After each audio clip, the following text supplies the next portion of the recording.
사무엘상 23장 2절 같이 읽습니다. 이에 다윗이 여호와께 묻자와 이르되 내가 가서 이 블레셋 사람들을 치리이까? 여호와께서 다윗에게 이르시되 가서 블레셋 사람들을 치고 그일라를 구원하라 하시니. 아멘. 다윗은 그일라 백성들이 블레셋 군대의 공격을 받고 있다는 소식을 듣게 됩니다. 그러자 그는 그곳으로 가서 그들을 도와주어도 되는지를 하나님께 여쭙고 있습니다. 하나님은 블레셋을 치고 그일라 백성을 구하라 말씀하십니다. 다윗은 자신의 수하들에게 블레셋을 칠 것을 명령하였지만 그들은 여러 가지 불리한 상황들을 이야기하면서 반대합니다. 그러자 다윗은 다시 하나님께 물었고 하나님은 역시 블레셋을 칠 것을 말씀하시며 승리할 것을 약속해 주셨습니다. 이에 다윗은 부하들과 함께 그일라로 가서 블레셋을 치고 그일라 주민을 구하게 됩니다.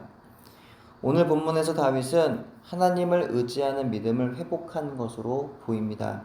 사무엘상 21장과 22장에서 사울에 대한 두려움 때문에 도망을 치는 과정에서 자신의 허물과 실수로 인하여 자신이 모욕당할 뿐만 아니라 아히멜렉을 비롯한 제사장 등들과 수많은 사람들이 죽었던 일을 경험하게 되었습니다. 아마도 다윗은 이 과정들을 통해서 자신에게 있어 정말 필요한 것이 무엇인지를 뼈저리게 깨달았을 것입니다. 두려움의 때 자기를 도울 대상은 사람이 아니라 하나님이심을 다시 한번 알게 되었던 것이죠. 그래서 이제 다윗은 자신의 욕심이나 열정, 자신의 계획 혹은 다른 사람들의 의견보다 하나님의 뜻에 따라 움직이게 되었던 것입니다. 그렇기 때문에 다윗은 그일라를 공격해 들어온 블레셋을 치는 문제에 대해서 매우 신중하게 두 번에 걸쳐서 하나님께 묻고 결정을 내렸던 것으로 보입니다. 그리고 이후 사울이 자신을 잡으려고 그일라로 공격해 들어오자 그때도 다윗은 어떻게 해야 하는지를 하나님께 계속해서 물었고 하나님 말씀에 따라서 행동하게 됩니다.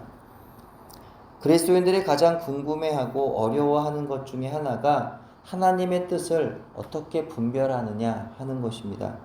이것이 쉽지 않아서 많은 사람들이 임의로 자기가 좋은 쪽으로 결정하면 그것을 하나님의 뜻이라 말하곤 합니다. 혹은 굳이 하나님의 뜻을 묻지 않아도 된다고 말하면서 하나님은 자신이 어떠한 결정을 하든 그 모든 것을 선하게 인도하실 것이라 말하기도 합니다. 하지만 그 말이 항상 옳다면 다윗 또한 굳이 하나님께 물을 필요가 없었을 것입니다. 블레셋을 치는 것도 사울을 피해야 하는 것도 묻지 않아도 되는 것이었다라는 거죠. 하지만 다윗이 하나님께 하나하나 물었고 행동함으로 승리하였으며 이전과 같은 어려움과 모욕을 당하지 않아도 되었습니다. 다윗이 하나님을 의지하는 믿음과 대조되는 사울의 어이없고 황당한 말을 주목해 볼 필요가 있습니다. 7절에 다윗을 잡으러 온 사울은 이렇게 말합니다. 하나님이 그를 내 손에 넘기셨도다. 사울은 이미 오래전 하나님의 영이 자신으로부터 떠나가셨던 것을 인정할 수 없었던 것 같습니다.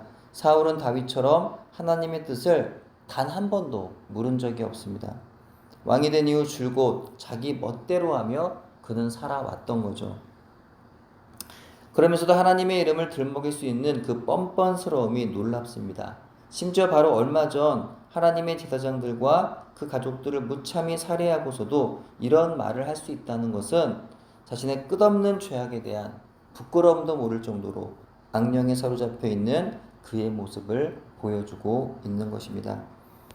다윗처럼 믿지 않고 사울처럼 믿는 사람들이 오늘날에도요 많이 있습니다.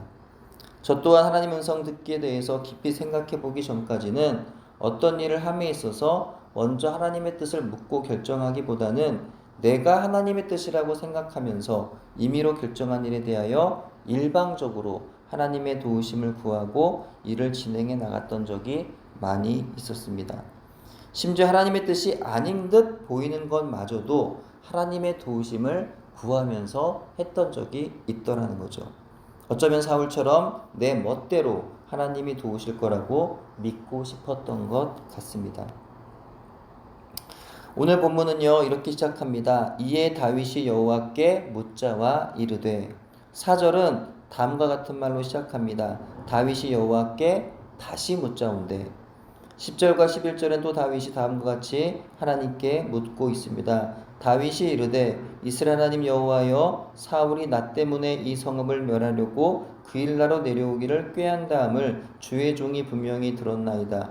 그일라 사람들이 나를 그의 손에 넘기겠나이까? 주의 종이 들은 대로 사울이 내려오겠나이까? 이스라엘 하나님 여호와여, 원하건대 주의 종에게 일러 주옵소서. 12절에 또 한 번 묻습니다. 다윗이 이르되 그일라 사람들이 나와 내 사람들을 사울의 손에 넘기겠나이까?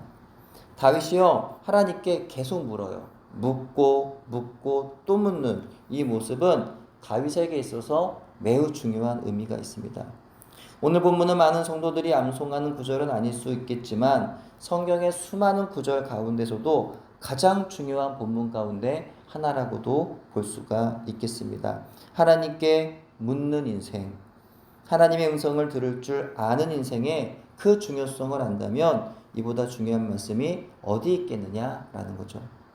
사울이 실패한 인생이 될 수밖에 없었던 것은 하나님께 묻지 않고 하나님 말씀에 순종하지 않았기 때문입니다. 다윗이 이전에 실패한 것 그리고 앞으로 실패를 경험하는 그 모든 것 또한 하나님께 묻지 않고 하나님 말씀에 순종하지 않았기 때문입니다. 다윗은 어제도 하나님께 물어야 했고 오늘도 물어야 했으며 내일도 물었어야 했습니다. 그렇다면 다윗의 인생에 남은 날들은 하나님의 절대적인 인도하심을 날마다 받을 수가 있었을 것입니다. 하나님의 뜻을 알려면, 하나님의 뜻대로 살아가려면, 하나님의 인도하심을 받기를 소원한다면 다윗처럼 하나님께 우리도 물어야 하겠습니다. 다윗처럼 하나님 말씀에 귀를 기울이고 그 말씀에 따라 살아가는 오늘 하루가 되기를 소원합니다.